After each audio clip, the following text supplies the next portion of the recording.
Perkenalkan, nama saya Yusuf Christian Tapatap, asal sekolah SMK Negeri 2 Soe, kelas 10A 3J. Di sini kami akan memperkenalkan topologi jaringan, baik pengertian topologi mesh. Topologi mesh adalah suatu jaringan komputer di mana bentuk koneksi antar perangkat komputer saling terhubung secara langsung satu dengan yang lainnya. Dalam topologi mesh atau topologi jalan, masing-masing perangkat komputer dalam satu jaringan dapat saling berkomunikasi langsung karena saling terhubung satu sama lain, atau disebut dengan dedicated link. Topologi mesh umumnya dibuat untuk jaringan yang skalanya tidak terlalu besar dan membutuhkan komunikasi antar perangkat dengan cepat. Jaringan topologi mesh cukup jaringan digunakan karena cukup sulit dikelola dan menggunakan banyak kabel. Jika terjadi kerusakan pada salah satu komputer dalam topologi mesh, komputer lainnya tidak akan terpengaruh. Proses pembuatan jaringan topologi mesh menggunakan rumus n dalam kurung n strip 1 tutup kurung titik 2 n adalah jumlah komputer. Maka jika pada jaringan topologi terdapat 5 komputer, maka jumlah kabel yang digunakan adalah 5 sampai 2 atau 10. Koneksi selain itu, setiap perangkat komputer harus memiliki port yaitu 1 atau _2 dengan rumus N1 yaitu 5 sampai 4. Berikut ini adalah ciri-ciri topologi mesh. Saling terhubung satu sama lain. 2. Topologi mesh menggunakan banyak kabel agar dapat menghubungkan semua perangkat. 3. Masing-masing node memiliki setidaknya 2 atau lebih port 1 sampai 0. 4. Setiap node memiliki konfigurasi yang berbeda dalam berkomunikasi. Jenis-jenis topologi mesh.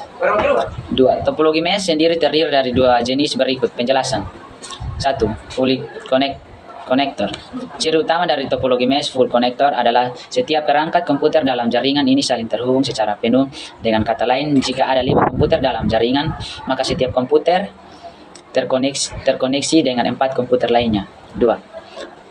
Partial connector. Ciri utama dari topologi mesh partial connector adalah tidak semua komputer saling terhubung satu sama lain.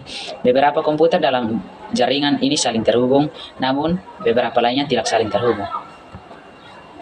Kelebihan topologi mesh. 1. Topologi mesh mampu mendeteksi kesalahan atau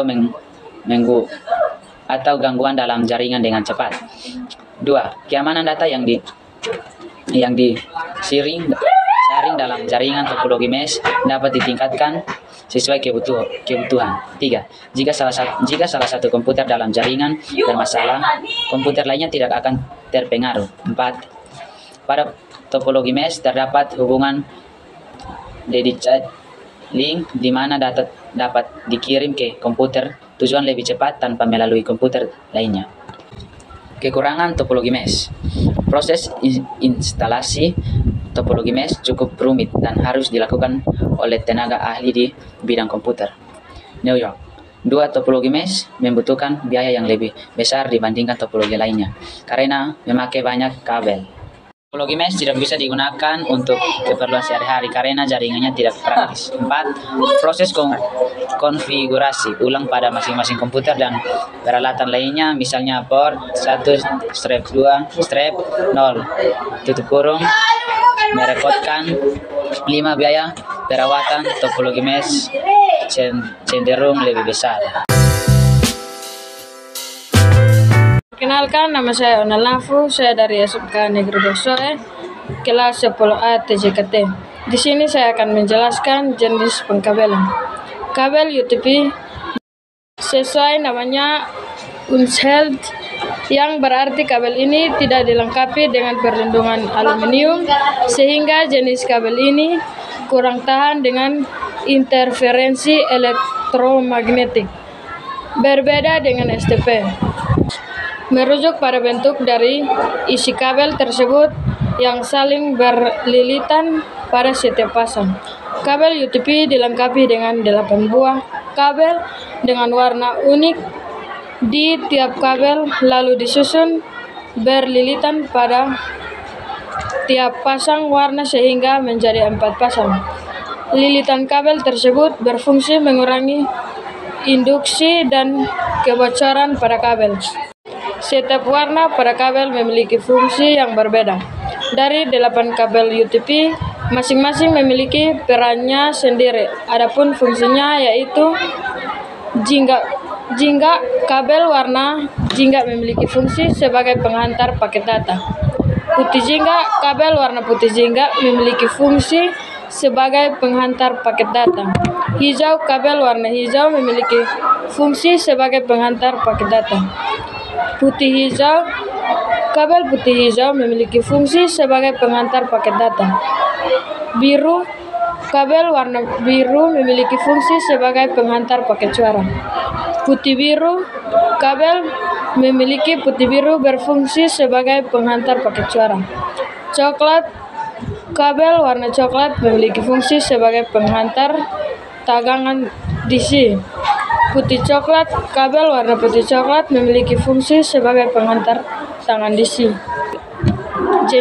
Jenis kabel UTP. Adapun jenis-jenis kabel UTP yang perlu kita ketahui yaitu straight-through, crossover maupun rollover. Kita bisa menyimak penjelasan mengenai ketiga jenis kabel UTP tersebut di bawah ini. Kabel straight-through DC. Putih coklat kabel warna putih coklat memiliki fungsi sebagai penghantar tegangan DC. Jenis kabel UTP. Adapun jenis-jenis kabel UTP yang perlu kita ketahui yaitu straight-through, crossover maupun rollover. Kita bisa menyimak penjelasan mengenai ketiga jenis kabel UTP tersebut di bawah ini. Kabel straight-through. Tipe kabel straight-through biasanya digunakan untuk menghubungkan dua perangkat yang berbeda, misalnya antara router dengan switch atau hubungan komputer ke switch dan komputer ke hubungan. Adapun urutan kabel straight-through sebagai berikut. Kabel crossover. Kabel crossover memiliki aturan penyusunan yang berbeda antara tiap ujung konektor.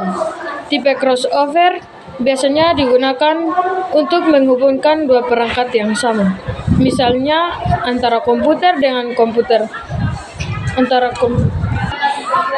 komputer dengan komputer, router dengan router, switch dengan switch, hubung dengan hubung. Adapun urutan kabel crossover sebagai berikut.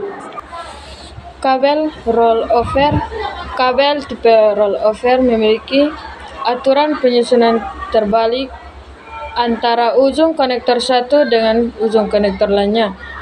Kabel tipe rollover digunakan untuk menghubungkan dua perangkat jaringan yang berbeda, hampir sama dengan tipe straight-through. Namun tipe kabel ini lebih kepada menghubungkan perangkat yang memiliki konsol, misalnya switch dengan printer, switch dengan proyektor. Adapun urutan kabel rollover sebagai berikut. Karakteristik kabel UTP. Terdapat beberapa karakteristik yang dimiliki kabel UTP, yaitu bagian dalam terdiri dari 8 buah kabel dengan warna berpasang-pasangan. Tiap pasang warna dililit sehingga penghasilan 4 pasang kabel. Tidak memiliki pelindung slip. Maksimal panjang kabel yang disarankan yaitu 100 meter. Menggunakan konektor RJ sampai 45. Kecepatan transmisi hingga 1000 Mbps. Memiliki impedansi sekitar 100 ohm. Berikut jaringan MAN. Fungsi jaringan Metropolitan Area Network adalah menghubungkan banyak komputer dalam jaringan yang luas terbesar sehingga dapat bertukar informasi. Metropolitan Area Network juga dapat menghubungkan beberapa server jaringan lokal. MAN bekerja dengan cara menghubungkan lebih dari satu gateway dengan jarak 10 km. Biasanya digunakan pada perkotaan atau perkantoran. Kelebihan MAN yang memiliki fasilitas koneksi workstations memudahkan untuk saling berbagi software dan resources. Semua pengguna jaringan MAN bisa menggunakan data yang sama. Tidak ada istilah ada salah satu pengguna yang mendapatkan data atau informasi lama yang lain. Kekurangan biaya operasional mahal.